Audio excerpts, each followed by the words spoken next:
YouTube channel medical and nurses है।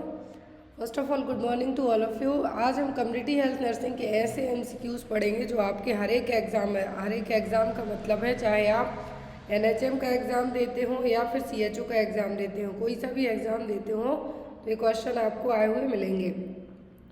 तो अब आपको आज से 10 अप्रैल से डेली दो क्लासेस होंगी। एक मंडे मॉर्निंग में होगी जिसमें आपके वन लाइनर एमसीक्यूज़ रहेंगे, और जो सेकंड क्लास इवनिंग में होगी आपकी उसमें आपको 50 एमसीक्यूज़ एज एन जो आपके एग्ज़ाम में आते हैं। स्पेशली आपके चाहे हरियाणा में पेपर है आपका या फिर एमपी में या फिर एमएचएसआरबी का पेपर है, तो कहीं का भी पेपर है उसमें भी आपको आएंगे। वन लाइनर के अलावा जो आपके क्वेश्चन आते हैं वो क्वेश्चन की बात कर रही हूँ मैं।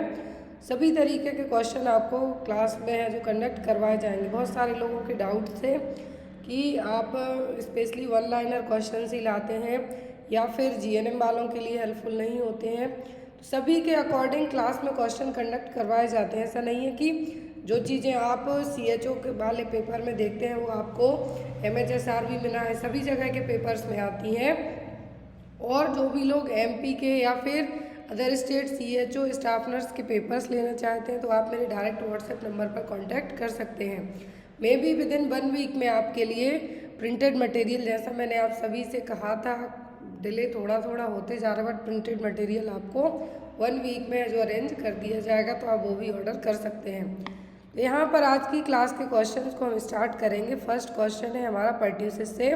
एज एन आपको टाइटल भी दिया है कम्युनिटी हेल्थ नर्सिंग, तो यहाँ पर हम मोस्टली क्वेश्चन कम्युनिकेबल डिसीज़ के बारे में पढ़ेंगे। जितनी भी कम्युनिकेबल डिसीज़ हैं जिनमें से आपको क्वेश्चंस आते हैं वो पढ़ेंगे। फर्स्ट क्वेश्चन है आपका mode of transmission of pertussis. तो पर्ट्यूसिस का ट्रांसमिशन क्या है? Vector transmission, through contaminated water, droplet infection या फिर फीको ओरल रूट। पर्ट्यूसिस है जो एक इन्फेंट में होने वाली डिसीज़ है जिसमें आपको 100 दिन की खांसी कह सकते हैं, आप 100 डेज कफ कह सकते हैं या फिर वूफिंग कफ कह सकते हैं। और इसका ट्रांसमिशन होगा ड्रॉपलेट स्नीजिंग कफिंग के द्वारा। किसके द्वारा? स्नीजिंग कफिंग के द्वारा। पर्ट्यूसिस से आपको मे बी 10 क्वेश्चन आपके एग्जाम में आते हैं। 10 क्वेश्चन जो कि एक कंटेजियस इन्फेक्शन है, रेस्पिरेटरी ट्रैक्ट को अफेक्ट करेगा और ये जनरली इन्फेंट जिनकी एज यदि एज ग्रुप पूछें तो less than 2 year age group को अफेक्ट करेगा। ड्रॉपलेट इन्फेक्शन स्नीजिंग कफिंग से मेनली फैलेगा। फिर यहाँ पे बात की जाती है पर्ट्यूसिस, जो अब डीपीटी में पर्ट्यूसिस कंटेन रहेगा। पर्ट्यूसिस कंटेनिंग वैक्सीन नहीं दी जाती है जिन बच्चों को फिट्स की कन्वर्जन्स की प्रॉब्लम होती है। तो ये बेसिक से 5 क्वेश्चन एग्जाम में आते हैं। कॉजेटिव एजेंट है इसका बॉर्डेटेला पर्ट्यूसिस। क्या है? बॉर्डेटेला पर्ट्यूसिस। नेक्स्ट क्वेश्चन है आपके लिए time required to measure the Mantoux test. Mantoux test में जब पीपीडी इंसर्ट की जाती है इंट्राडर्मल रूट से, आपको एग्जाम में आता है माउंटेक्स टेस्ट में पीपीडी है जो प्रोटीन डेरिवेटिव से किस रूट से इंजेक्ट किए जाते हैं, तो इंट्राडर्मल रूट से। माउंटेक्स टेस्ट किया किसके लिए जाता है? ट्यूबरक्लोसिस को डायग्नोस करने के लिए, जिसको हम ट्यूबरक्लिन टेस्ट के नाम से भी जानते हैं। अब यहाँ पर माउंटेक्स टेस्ट में कितने घंटे के अंदर आपने पीपीडी इंसर्ट किया, इंजेक्ट किया, तो कितने घंटे के अंदर आप रीडिंग करेंगे? 24 से 48 घंटे, 48 से 72 घंटे, 10 से 12 घंटे या फिर 2 से 4 घंटे में। तो जब आप पीपीडी इंजेक्ट करते हैं तो जो ड्यूरेशन होता है वो सही रीडिंग दिखाएगा आपको 48 से 72 घंटे में। कितने में? 48 to 72 आवर में। और जो डायमीटर होता है वो 10 mm का होता है। यहाँ पे आपको एक इमेज ऐड करती हूँ जिससे आपको ईजिली। मान लीजिए पीपीडी इंजेक्ट किया गया तो कुछ भी 10 mm का डायमीटर है। यहाँ पे एक सर्किल बना दिया जाता है, इस इमेज में नहीं है, सर्किल बना दिया जाता है जिसके थ्रू आपको रीडिंग करनी होती है। यदि इस सर्किल तक पहुँचती है पूरा इंड्यूरेशन रेडनेस होती है, दैट मीन्स रिजल्ट क्या है? पॉजिटिव है। देखिए इंड्यूरेशन का मतलब है कि जो आपने पीपीडी इंसर्ट किया उसने कोई भी रिएक्शन किया, रिएक्शन तभी होगा जब आपको ट्यूबरक्लोसिस होगा, अदरवाइज नहीं होगा। तो यहाँ पर मोर देन जब 10 तक जाता है, 10 mm तक, मतलब आप टीबी पॉजिटिव है, इंड्यूरेशन होगा, रेडनेस होगी, लेकिन कुछ भी नहीं होता, दैट मीन्स क्या है? TB negative. मतलब माउंटेक्स टेस्ट की जो रिपोर्ट आई है वो क्या आई है? नेगेटिव आई है। अब यहाँ पर माउंटेक्स टेस्ट किसके लिए किया जाएगा? फिर ट्यूबरक्लिन टेस्ट टीबी को, ट्यूबरक्लोसिस को डायग्नोस करने के लिए।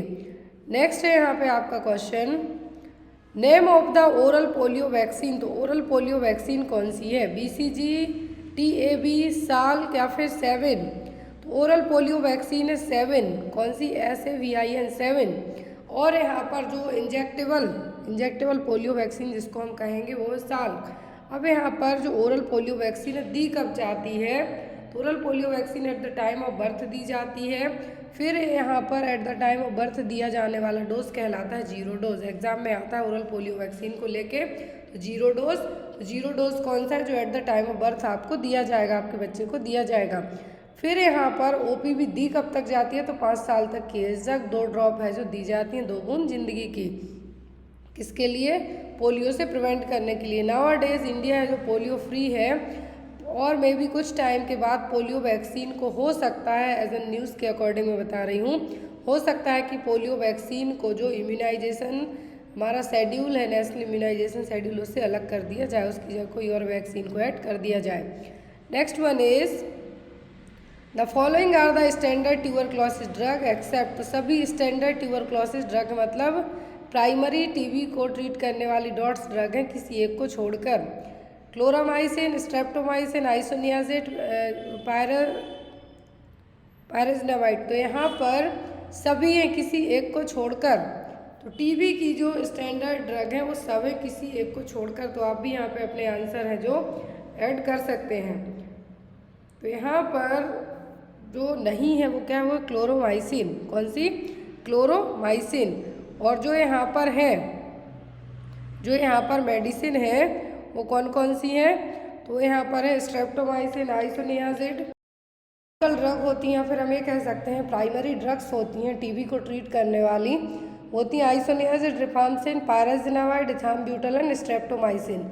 रिफाम्सिन रेड ऑरेंज कलर की यूरिन को कॉज करेगा। स्ट्रेप्टोमाइसिन आपकी एड्स क्रेनियल नर्व को डैमेज करने का काम करेगा। आइसोनियाजिड है जो न्यूरोपैथी को कॉज करने का काम करेगा। तो यहाँ पर इनके क्या है? साइड इफेक्ट हैं जो कि एग्जाम में आपको आते हैं, इसलिए मैंने आपको बता दिया। और एज एन एग्जाम क्वेश्चन की हम बात करें, क्लोरोमाइसिन है जो स्टैंडर्ड टीबी की ड्रग नहीं है। Next one is combination of triple antigen. तो ट्रिपल एंटीजन का कॉम्बिनेशन कौन है? DPT, BCG, TAB या फिर ECG। तो BCG का तो फुल फॉर्म होता है बैसिलाई कालमेटिक यूरिन, और जो कि टीबी को ट्रीट करने के लिए दी जाती है। और ये सिंगल है, यहाँ पर ट्रिपल एंटीजन ऐसा कुछ भी नहीं है। DPT में डिप्थीरिया, पर्ट्यूसिस, टिटनस, ये 3 है। क्या है?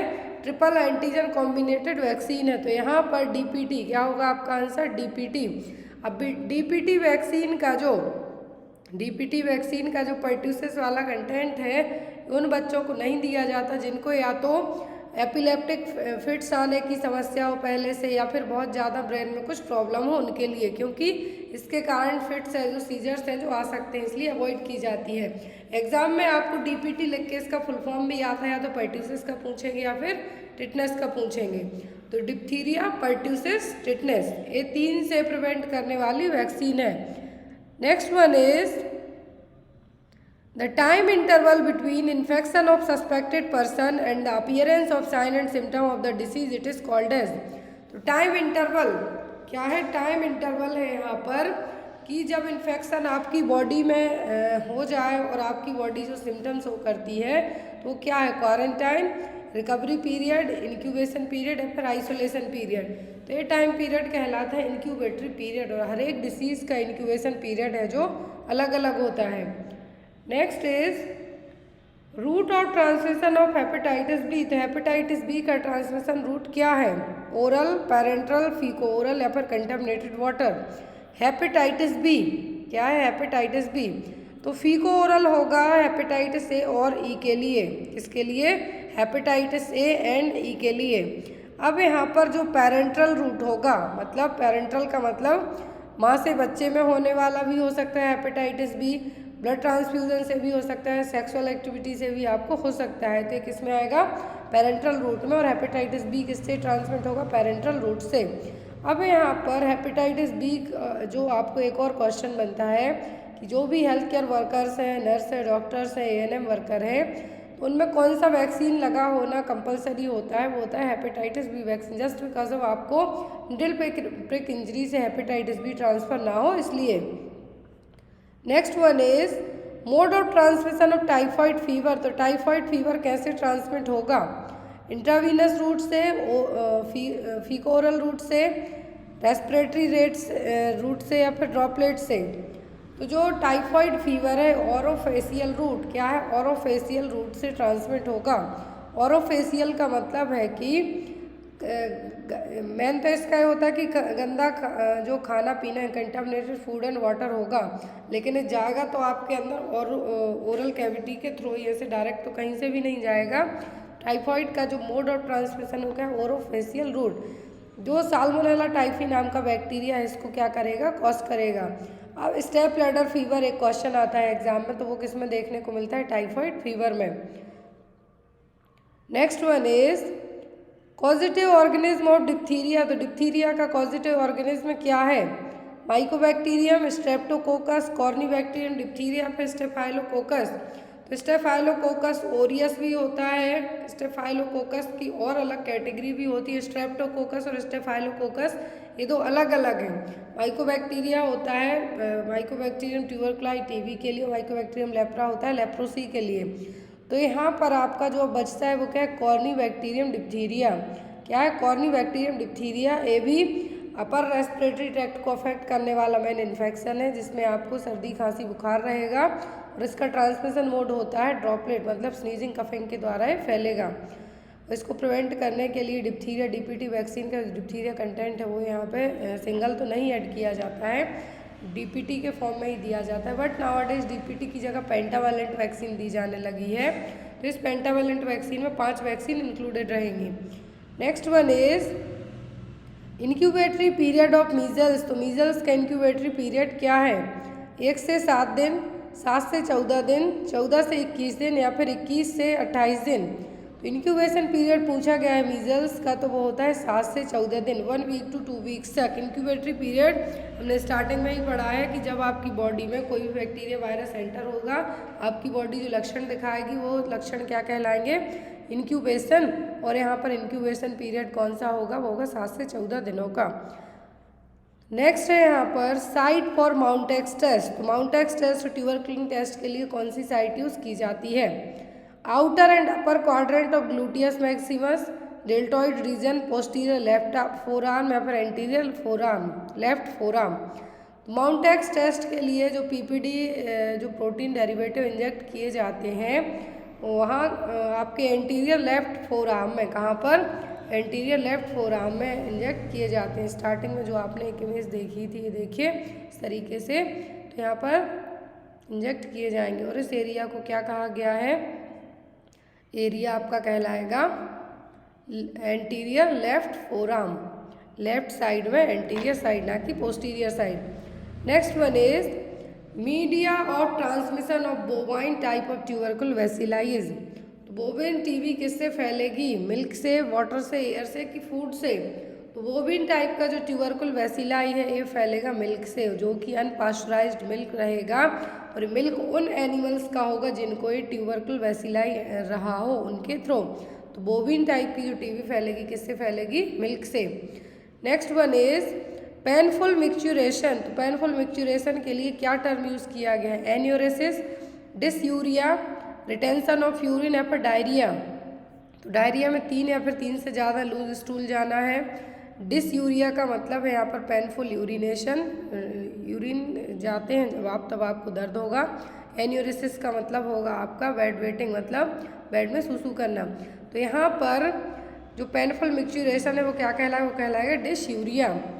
Next one is amount of solution used for evacuant enema in adult.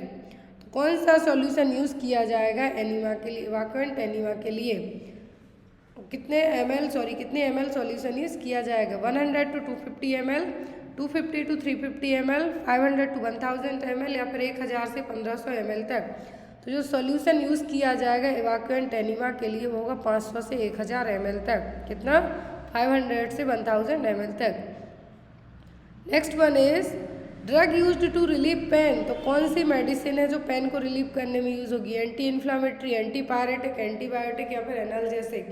तो जो आपने NSAID ड्रग्स पढ़ी हैं, NSAID ड्रग्स, तो यहाँ पर इन्फ्लामेटरी, पायरेटिक और एनाल्जेसिक के 3 उसमें कंसीडर कर दी जाती हैं, लेकिन ओनली पेन रिलीफ के लिए जब हम बात करते हैं तो वो कहलाएगा एनाल्जेसिक्स। क्या है? एनाल्जेसिक। एंटीपायरेटिक्स फीवर में दिया जाएगा और एंटी इन्फ्लामेटरी जब दिया जाएगा जब आपको कोई भी इन्फेक्शन या फिर इन्फ्लामेशन हुआ हो। नेक्स्ट वन है जो एंटीबायोटिक जब कोई बैक्टीरियल इन्फेक्शन हो तब हुआ हो। एक क्वेश्चन आता है कि यदि किसी को वायरल फीवर है तो एंटीबायोटिक क्यों दी जाती हैं? तो वायरल फीवर का एक रूल होता है कि वो अपने आप सबसाइड हो जाता है 2-3 दिन में, यदि सर्दी खांसी वाला बुखार होता है। एंटीबायोटिक इसलिए दी जाती हैं कि पर्सन में कोई और बैक्टीरियल इन्फेक्शन ना डेवलप हो, इसलिए उसको प्रिवेंट करने के लिए एंटीबायोटिक्स दी जाती हैं। Next is hormone secreted by the testis, तो मेल में टेस्टिस से कौन से हार्मोन रिलीज होते हैं? एस्ट्रोजन, पिटोसिन, एंड्रोजन या फिर प्रोजेस्ट्रॉन। तो जो हार्मोन टेस्टिस सीक्रेट करेगी वो कहलाते हैं एंड्रोजन हार्मोन। कौन से? Androgen hormone. Testosterone by the leading cells, इसको हम क्या कहते हैं? एंड्रोजन हार्मोन और टेस्टोस्टेरोन हार्मोन, जो कि लीडिंग सेल्स टेस्टिस की रिलीज करेंगे। लीडिंग सेल्स कहाँ पे पाई जाएंगी? टेस्टिस पे। Next one is 1 teaspoon contains how many ml, तो 1 टीस्पून में कितने ml रहेगा? 2, 5, 10 या फिर 15 ml। तो 1 टीस्पून में जो कंटेनिंग अमाउंट रहेगा ml में वो होगा 5 ml। कितना? 5 ml। Next one is 1 ml contains how many drops, तो 1 ml में कितने ड्रॉप्स रहेंगे? 5, 10, 15 या फिर 20 ड्रॉप्स। तो जब आपसे डॉक्टर कहते हैं कि 1 ml पिला दो या फिर आप ml में नहीं पिला पाते हैं तो आप ड्रॉप्स में दे सकते हैं। तो 1 ml में कितना रहेगा? 15 drops, 15 drop. Next one is average weight of a newborn baby, तो इंडियन न्यूबॉर्न बेबी का जो एवरेज वजन होता है वो कितना होता है? 2 kg, 4 kg, 3 kg या फिर 5 kg। तो इंडियन न्यूबॉर्न बेबी की हम बात करें तो 2.5 kg नॉर्मल वेट कंसीडर किया जाता है। यदि इस 2.5 kg से कम में बच्चा जाता है तब उसको हम कहते हैं लो बर्थ वेट बेबी। तो यहाँ पर जो इंडियन न्यूबॉर्न बेबी का जो वजन रहेगा वो होता है 3 किलोग्राम। एवरेज यदि ऑप्शन में आप जाते हैं तो 4 kg तक वजन देखने को मिलता है। 2.5 से 2.5 से 3.5 kg normal birth weight consider किया जाता है, लेकिन 4 kg जाता है तब इन बच्चों को लार्ज साइज बेबी में कंसीडर किया जाता है। और ये बच्चे जनरली या मदर को डायबिटिक हो तब ये इस तरीके के बच्चे पैदा होते हैं। Next one, how much salt must be added to 1 litre of water to make a solution of normal saline, तो NS बनाने के लिए 1 लीटर पानी में आप कितना सॉल्ट ऐड करेंगे? 2 ग्राम, 5 ग्राम, 6 ग्राम या फिर 9 ग्राम। तो सॉल्ट कितना ऐड करेंगे आप 1 लीटर पानी में नॉर्मल सलाइन बनाने के लिए? तो वो आप ऐड करेंगे 9 ग्राम। कितना? 9 gram. Next one is number of vertebra in the sacrum, तो सैक्रम में कितनी वर्टिब्रा होती हैं? 5, 3, 4 या फिर 1। कितनी वर्टिब्रा होंगी सैक्रम रीजन में? तो जो वर्टिब्रा होंगी सैक्रम में कितनी होंगी? वो होंगी टोटल 5। कितनी? 5।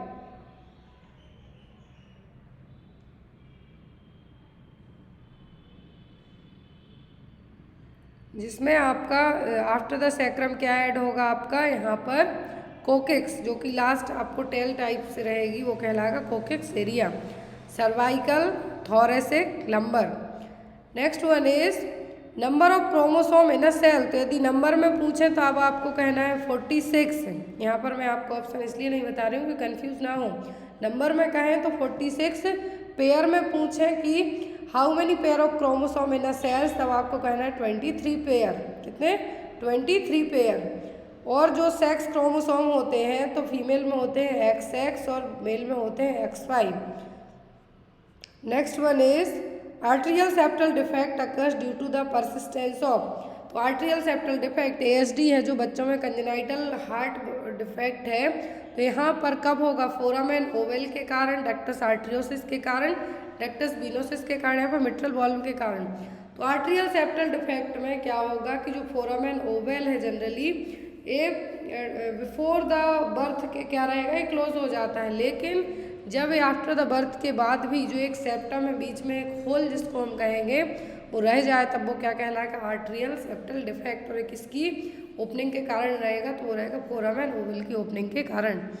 Next one is which is a water soluble vitamin. तो इनमें से वाटर सॉल्युबल विटामिन कौन सा है, vitamin A, vitamin K, vitamin B या फिर vitamin D.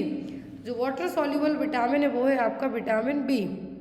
Vitamin A, D, E, K ये आएंगे फैट सॉल्युबल में। फिर यहाँ पर विटामिन सी और विटामिन बी कैटेगरी के जितने भी विटामिन हैं वो सब किस में आएंगे, आपके विटामिन जो वाटर सॉल्युबल विटामिन है, पानी में घुलनशील विटामिन है, उनमें आ जाएंगे।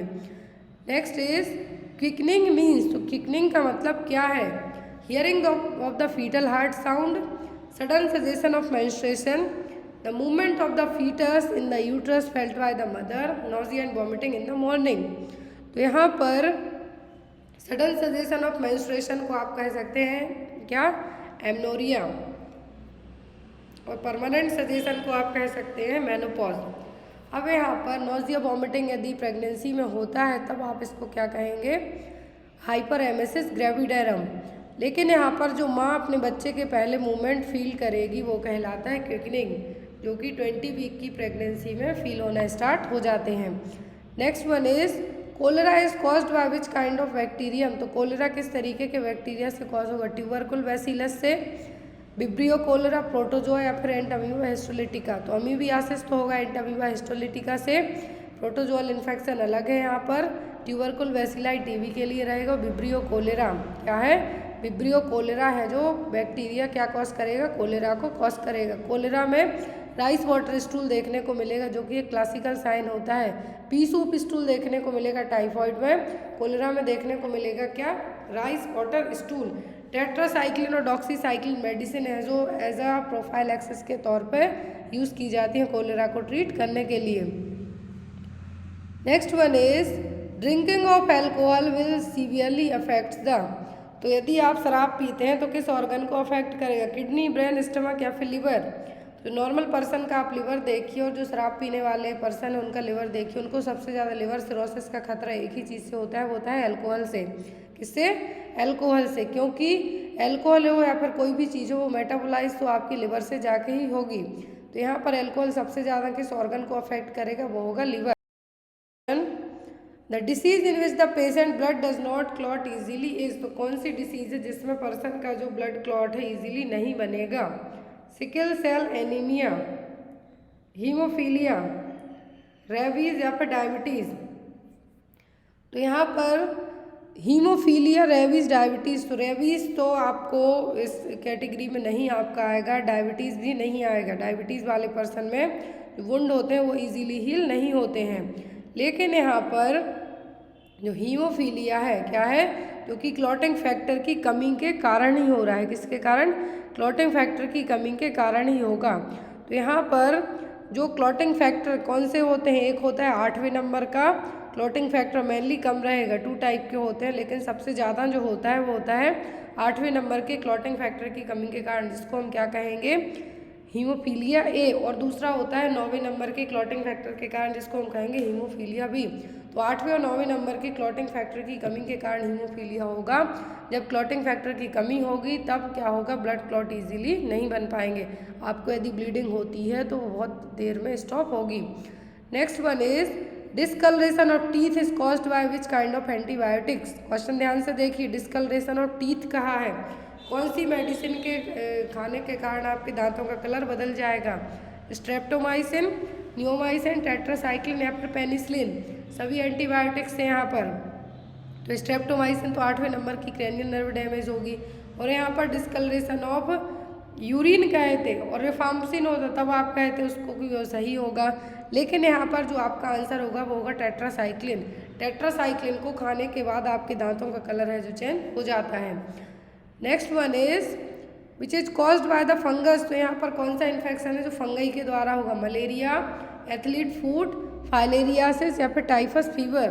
फंगल इन्फेक्शन के कारण जो प्रॉब्लम होगी वो होगी एथलीट्स फूट। क्या है, एथलीट्स फूट।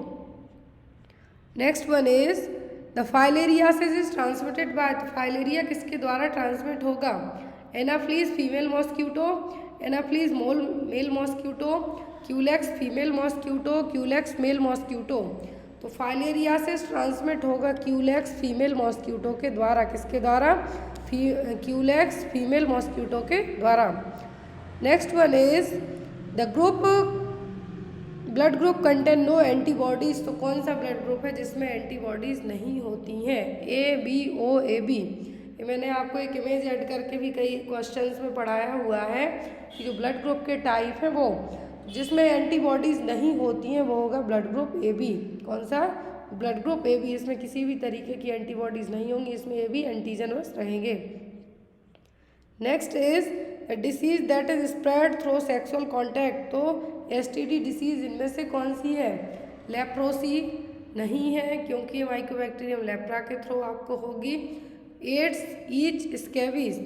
तो स्कैबीज, ईच माइट इन्फेक्शन और ईचिंग, ये सब स्किन इन्फेक्शन है। सेक्सुअली कॉन्टैक्ट वाली जो डिसीज है वो है एड्स। क्या है? एड्स, जो कि HIV वायरस से फैलेगी।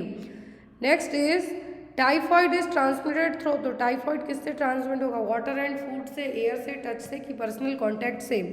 तो टाइफॉइड होगा किससे? वाटर एंड फूड से, वो भी कंटामिनेटेड गंदे खाने पानी से। जो लोग रोड साइड खूब फुल्की वगैरह खाते हैं या फिर आप कुछ भी गंदा पानी पीते हैं तो उनको टाइफॉइड होने का चांसेस ज़्यादा रहेगा।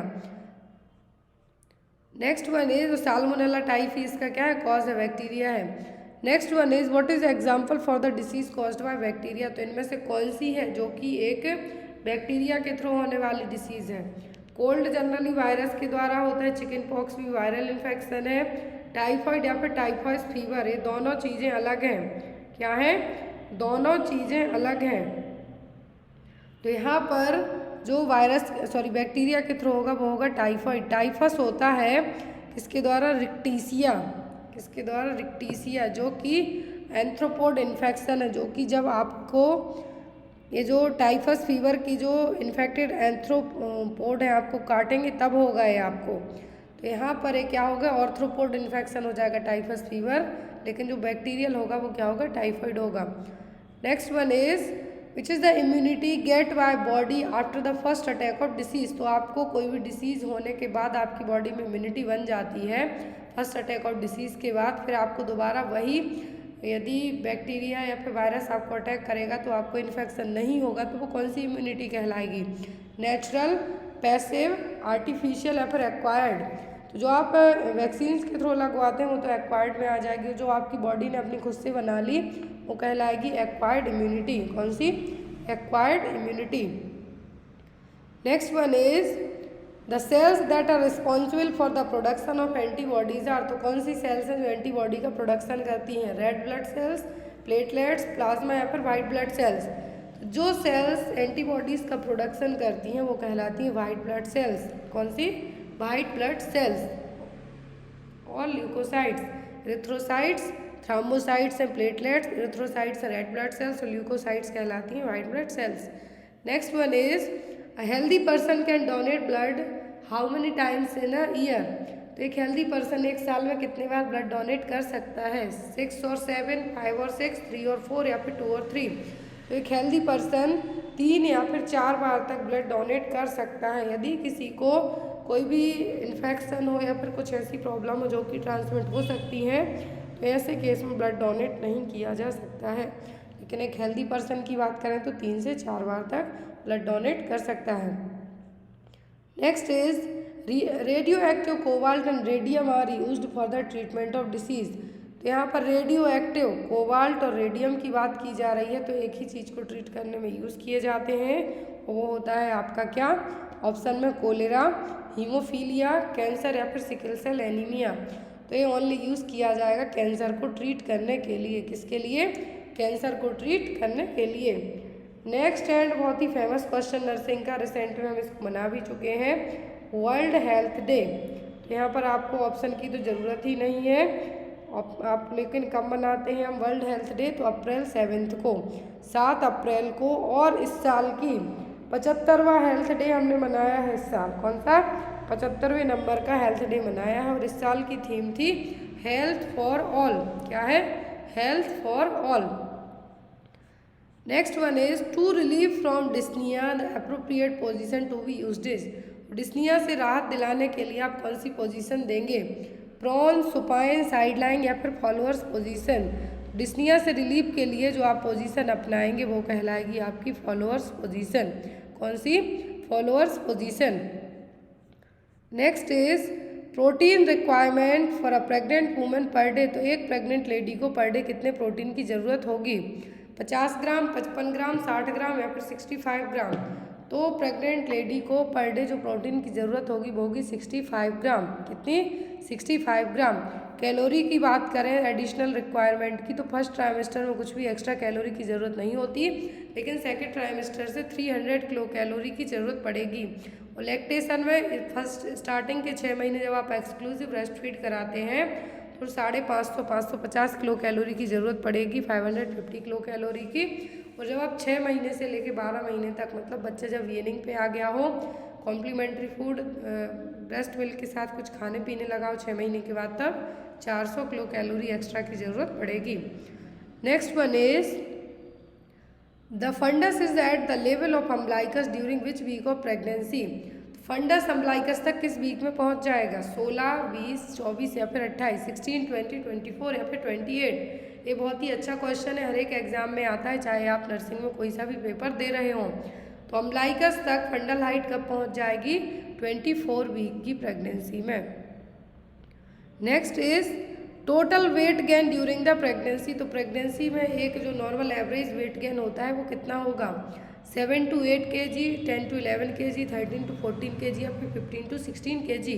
तो टोटल वेट गेन होगा प्रेगनेंसी में 10 से 11 किलोग्राम। कितना? 10 to 11 kg। फिर आफ्टर दैट डिलीवरी के बाद ही 5 से 6 किलोग्राम वेट है जो तुरंत सबसाइड हो जाता है। बच्चे का वजन, एमनियोटिक फ्लूइड जो बाहर आएगा उसका वजन, प्लेसेंटा का वजन। क्लियर?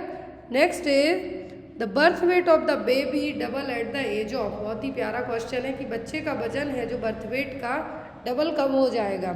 3 महीने, 6 महीने, 9 महीने की 12 महीने में। तो बच्चे का वजन यदि 2.5 kg eight the time of birth, तो ये डबल हो जाएगा 6 महीने की एज में। ट्रिपल हो जाएगा ये 1 साल में। यदि बच्चे का वजन 3 किलोग्राम है जब वो पैदा हुआ है उस टाइम पे, तो उसका वजन डबल हो जाएगा 6 महीने में, जो कि 6 किलो हो जाएगा। अब इसका ट्रिपल पूछते हैं कि बर्थ वेट का 3 गुना कब होगा, तो वो होता है 1 साल की उम्र में। Next one is infancy period is from. तो इन्फेंसी पीरियड कब से कब तक का पीरियड है? Birth to 1 month, 1 month to 1 year, 1 year to 3 year या 3 year to 5 year. Birth to 1 month का पीरियड कहलाता है न्यूनेटल पीरियड। कौन सा? Neonatal period. 1 month to 1 year का पीरियड कहलाएगा infancy period. 1 year to 3 year it's called the toddler period. क्या है? Toddler period. 3 year to 5 year जो प्री स्कूल चिल्ड्रंस होते हैं वो पीरियड कहलाएगा। जो बच्चे LKG UKG में पढ़ते हैं वो आएंगे 3 ईयर टू 5 ईयर की कैटेगरी में। Next one is the following are the sign of dehydration except. सभी डिहाइड्रेशन के लक्षण हैं किसी एक को छोड़कर। सन कैन टीयरलेस आइज रहेंगी, लॉस ऑफ स्किन इलास्टिसिटी होगी, डिप्रेस्ड फॉन्टेनेल होंगे, डायूरेसिस होगा, मतलब बहुत ज़्यादा स्वेटिंग होगी। तो ऐसा नहीं होगा। तो यहाँ पर डिहाइड्रेशन का साइन है वो सब है, डायूरेसिस नहीं है। Next one the following are the contents of ORS except. तो ORS को कितने टाइम तक यूज़ किया जाता है? 24 आवर तक। आफ्टर दैट इसको डिस्कार्ड कर दिया जाता है। इसके कंटेंट में होगा सोडियम क्लोराइड, शुगर होगा, पोटेशियम क्लोराइड होगा, लेकिन कैल्शियम कार्बोनेट यहाँ पे ऐड नहीं रहेगा। Next one the most common form of malnutrition are the following except. तो माल न्यूट्रिशन के सभी कॉमन फॉर्म है किसी एक को छोड़कर। प्रोटीन एनर्जी माल न्यूट्रिशन है, मरासमस है, क्वासियोरकर है, वेरी विटामिन की कमी के कारण होने वाली प्रॉब्लम है, ना कि माल न्यूट्रिशन और कुपोषण में आएगा। किसके कारण है? विटामिन की डेफिशिएंसी में आएगा। तो यहाँ पर वेरी नहीं होगा। बाकी PEM है, मरासमस है, क्वासियोरकर है। लास्ट क्वेश्चन है आपके लिए the first course of oral pills should be started on the day of menstrual cycle. तो जब आप ओरल पिल्स लेते हैं, ओरल पिल्स ले रहे हैं आप कॉन्ट्रासेप्शन के लिए, तो पहली पिल आप कब स्टार्ट करेंगे? मेंस्ट्रुअल साइकिल के 2nd day, 7th day, 5th day या फिर 10th डे। तो आप इसको स्टार्ट करेंगे 5th डे। कब? 5th day. तो आज की क्लास के लिए इतने ही क्वेश्चंस थे। आई होप आपको आज की क्लास अच्छी लगी, और कोई भी डाउट वगैरह हो तो आप कमेंट बॉक्स में कमेंट करके पूछ सकते हैं। और जो भी लोग MP ग्रुप 5 के पेपर्स लेना चाहते हैं या फिर अलग अलग स्टेट CHO के पेपर्स लेना चाहते हैं तो डायरेक्ट मेरे व्हाट्सएप नंबर पर कॉन्टैक्ट करके ले सकते हैं। So thank you for watching us. Bye bye, take care.